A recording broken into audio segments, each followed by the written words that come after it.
Sultan tìlú Sokoto àti ọba Olubadan tó fojú kanra wọn o. Ẹ kú dédé àkókò yìí gbogbo ẹ̀yin olólùfẹ́ wa ní tilé toko tẹ́ ń wo ìkànnì Olómi Ọgbọ́n TV. Kábíyèsí ọba Olubadan tìlú Ìbàdàn ọba Akínlóyè Owólabí Ọlákùlẹ́yìn Ìgè ìyún Ọlákùlẹ́yìn àkọ́kọ́ àti ọba Sultan tìlú Sokoto Alhaji Muhammad Sa'ad Abubakar ni wọ́n mà tó fojú kan ara wọn níbi tí kábíyèsí ọba Olúbàdàn tó ti ń gbóṣùbà káre fún Sultan tìlú Sokoto lórí gbogbo ipa ribiribi tí kábíyèsí láti apá àríwá ilẹ̀ wa yìí ipa ribiribi tó ń kó láti lè gbé ẹ̀sìn lékè lórílẹ̀‐èdè wa Nàìjíríà. Ọba Ọlákùlẹ́yìn òun náà ló ń gbóṣùbà káre yìí o lọ́jọ́ àìkú Sunday àná nígbà tí Sultan tìlú Sokoto tó tún ṣe àbẹ̀wò sí ààfin ọba Olúbàdàn eléyìí tó wà ní agbègbè Òkè Àrẹ̀mọ.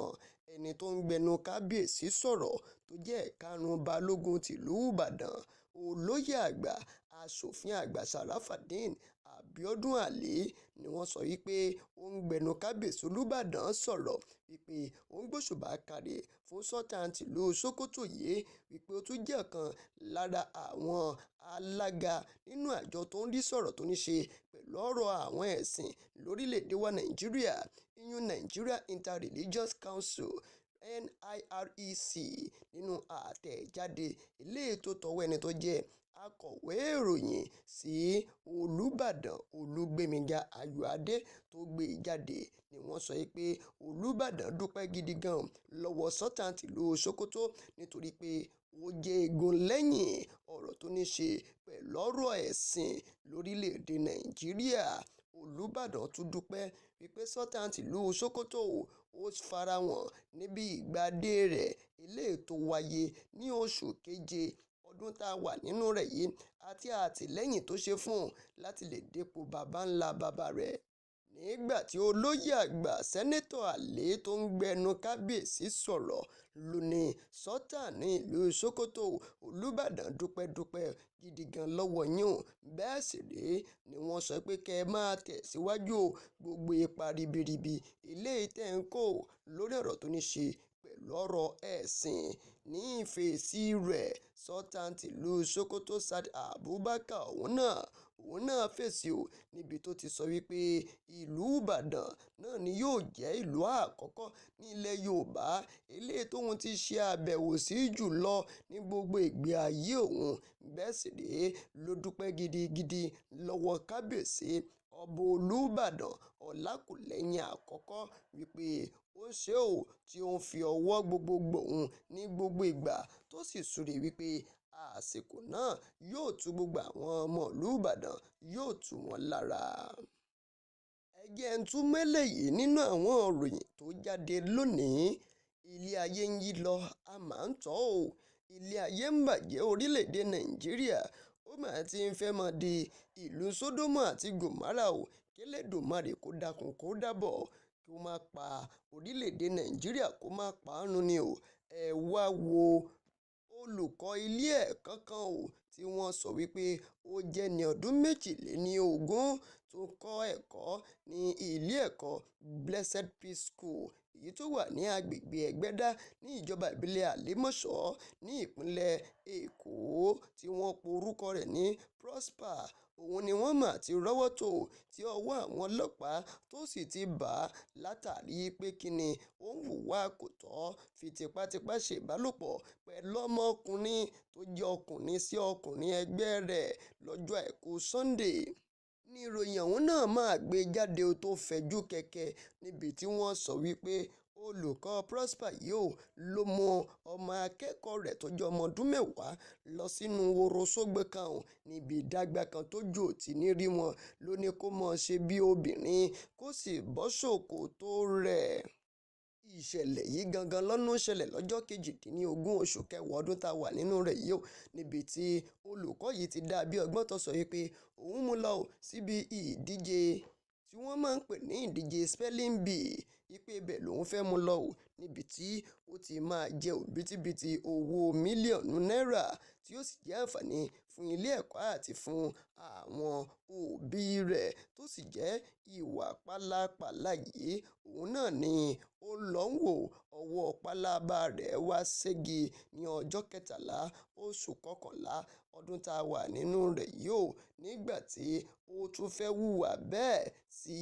ọmọ akẹ́kọ̀ọ́ ọkùnrin míì tìyẹn jẹ́ ọmọ ọdún 11 nílé ẹ̀kọ́ ọ̀hún náà tó fẹ́ hùwà arúfẹ́ bẹ́ẹ̀ sí ọmọkùnrin yìí níbi tí ó ti máa ń dọ́gbọ́n mú wọn jáde kúrò nílé ẹ̀kọ́ wípé òun fẹ́ mú wọn lọ sí ibi ìdíje kan tí wọ́n ti máa náǹfààní láti jẹ owó tó tó mílíọ̀nù 2 tí wọ́n tún náǹfààní láti gbé wọn lọ sókè òkun. Ọwọ́ pálábá Prosper tó jẹ́ olùkọ́ nílé ẹ̀kọ́ kan ní ìpínlẹ̀ Èkó eléyìí tí ó ń hùwà kò tọ́ pẹ̀lú àwọn ọmọkùnrin bí ìgbà tó ń ṣẹlẹ̀ lórílẹ̀‐èdè Sódómù àti Gòmárà ńgbà náà ọwọ́ pálábá rẹ̀ ti ṣẹ́gi. Ní ìpínlẹ̀ Akwa Ibom ọlọ́run máa ṣàánú orílẹ̀‐èdè Nàìjíríà kẹ́ àwọn agbébọn àwọn Fúlàní yìí mà tún dé níbi tí wọ́n ti ya wọ ilé ẹ̀kọ́ kan àti ilé ìwòsàn kan tí wọ́n sì jí àwọn ènìyàn gbé ìbẹ̀rùbojo lọ́nà màbẹ́lẹ̀ ní abúlé kan tí wọ́n ń pè ní abúlé Eget Ikot eléyìí tó wà níjọba ìbílẹ̀ Ibẹ̀nà ní ìpínlẹ̀ Akwa Ibom. Wọ́n ní àṣálẹ́ ọjọ́ sátidé ní òpin ọ̀sẹ̀ tó kọjá yìí òun náà ni àwọn afurasí adigunjalè agbésùmọ̀mí alọ́kólóńkígbe àwọn Fúlàní yìí ni wọ́n máa kọlu ibẹ̀ níbi tí ìròyìn ọ̀hún náà ti ń gbé jáde wípé ṣíájú iléeṣẹ́ kan tí iléeṣẹ́ bua tó fẹ́ kọ́ sí agbègbè yìí òun náà ló ti kọ́kọ́ fa hílàhílò ní agbègbè yìí tó fi jẹ́ pé kò sí ìfọ̀kànbalẹ̀ òun làwọn agbésùmọ̀mí yìí wá dọ́gbọ́n bí ọgbọ́n tí wọ́n lo àǹfààní rẹ̀ láti ṣe ìkọlù sí àwọn tó wà ní agbègbè yìí ni wọ́n sọ wípé wọ́n bá ya wọ ilé ẹ̀kọ́ kan tí ń bẹ ní agbègbè yìí ọkùn ńbẹ̀ ni wọ́n tún mórí lé ilé ìwòsàn kan tí ń bẹ ńbẹ̀ wọ́n kò nílé ìwòsàn ni wọ́n wá bẹ̀rẹ̀ sí ní ya ojúlé sójúlé kódà wọ́n sọ pé ọ̀pọ̀lọpọ̀ àwọn nǹkan eléyìí tí ó bàjẹ́ tí àwọn agbésùmọ̀mí bàjẹ́ yìí ni ó fẹ́ wọ ọgọ́rùn-ún mílíọ̀nù náírà. Ẹni tó jẹ́ olórí abúlé ọ̀hún náà tó tún jẹ́ alága fún agbègbè ọ̀hún ìyẹn Nta Ediyang òun náà ló ṣiṣọ́ lójú eléyìí níbi tó ti ń ṣàlàyé wípé ẹ wò ó àlàáfíà kò fẹsẹ̀ múlẹ̀ kódà omi àlàáfíà ti dàrú ní ọ̀pọ̀lọpọ̀ ìgbà ní agbègbè yìí nítorí pé àwọn Fúlàní wọ́n tún ya wọnú oko wọn ní agbègbè ọ̀hún náà níbi tí àwọn agbésùmọ̀mí tí wọ́n tún wá ń ba ọ̀pọ̀lọpọ̀ àwọn nǹkan jẹ́ àwọn bíi tó jẹ́ kó jẹ́ bíi ìsinmi àti ibi tí ó jẹ́ ètò ìtọ́jú fún àwọn ará abúlé yìí làwọn agbésùmọ̀mí yìí ni wọ́n tún ti bàjẹ́ k'Elédùmarè kó ṣàánú wa. èèmọ̀ màrí Elédùmarè ṣàánú orílẹ̀-èdè Nàìjíríà wọ́n mà ti rí òkú arábìnrin kan ní ìpínlẹ̀ Anambra ní agbègbè ibi tí wọ́n ṣẹ̀ṣẹ̀ ń kọ́ wọ́n mà sọ wípé iná mà kú kódà kò rí irúfẹ́ bojú ìṣẹ̀lẹ̀ ọ̀hún náà ni wọ́n ní ó ṣẹlẹ̀ ní ìjọba ìbílẹ̀ Agwata ní ìpínlẹ̀ Anambra ní agbègbè kan tí wọ́n pè ní Ekwulobia ní ọjọ́ sátidé àbámẹ́ta òpin ọ̀sẹ̀ tó kọjá yìí níbi tí wọ́n sọ wípé àwọn òṣìṣẹ́ bíríkìlẹ́yà eléyìí tó ń ṣiṣẹ́ ní ilé kan ni wọ́n máa rí òkú arábìnrin kan tí wọ́n sọ wípé ó ṣẹ̀ṣẹ̀ kú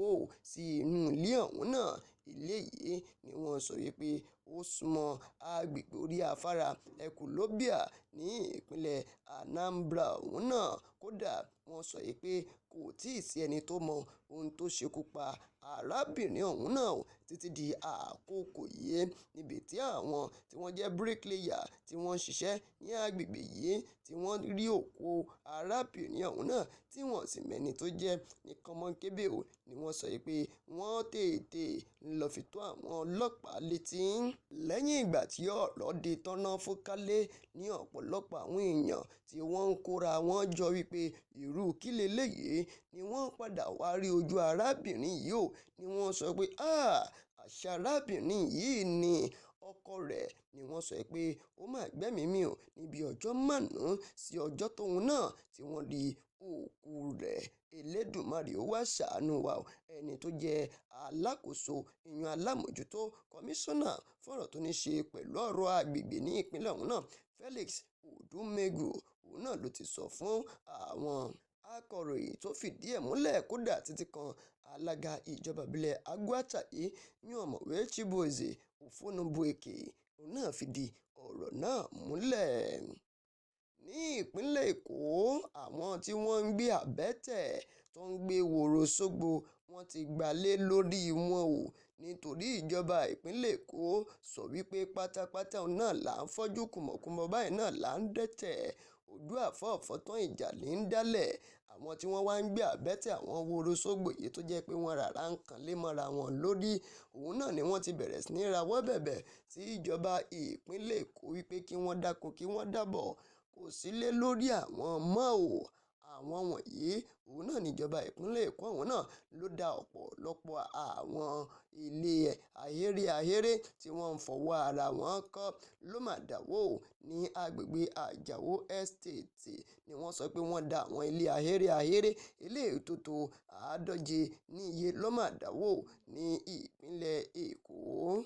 Kì í wá ṣe pé bóyá wọ́n kọ̀ déédé sọ wọ́n síbi àìnílé lórí àbí bóyá wọ́n kọ̀ déédé hùwà ìkà fún wọn bó tilẹ̀ jẹ́ pé ohun tí wọ́n ṣe kò bá òfin mu. Ìjọba ìpínlẹ̀ Èkó tí wọ́n tún wá dáwó wọ́n ní wọ́n tún fún wọn ní 60,000 sí 100,000 60,000 sí 100,000 naira ni wọ́n máa fún wọn nítorí pé ìjọba ìpínlẹ̀ Èkó ni wọ́n rí wípé kí agbègbè ìpínlẹ̀ Èkó kò ṣe rí àti wípé kò ṣe gbé fún ọ̀pọ̀lọpọ̀ àwọn èèyàn. Ìgbésẹ̀ yìí ni wọ́n gbé ní ọjọ́bọ̀ Thursday ọ̀sẹ̀ tó kọjá lọ lọ́hùn-ún níbi tí àwọn ẹ̀ṣọ́ tó ń rí sí ọ̀rọ̀ agbègbè tí wọ́n máa ń pè ní káì ní ìpínlẹ̀ Èkó tí wọ́n bẹ̀rẹ̀ sí ní gbé ìgbésẹ̀ lórí rẹ̀ kódà ẹni tó jẹ́ kọmíṣánná fún ọ̀rọ̀ tó ní ṣe pẹ̀lú agbègbè àti ohun àlùmọ́ọ́nì inú omi ní ìpínlẹ̀ Èkó Tókunbọ̀ Wàhábù ó ṣiṣọ́ lójúlé nínú àtẹ̀jáde tó fi léde ní ọjọ́ Ẹtì Friday ọ̀sẹ̀ tó kọjá lórí ìkànnì ìbánidọ́rẹ̀ẹ́ X rẹ̀ tó sì ṣàlàyé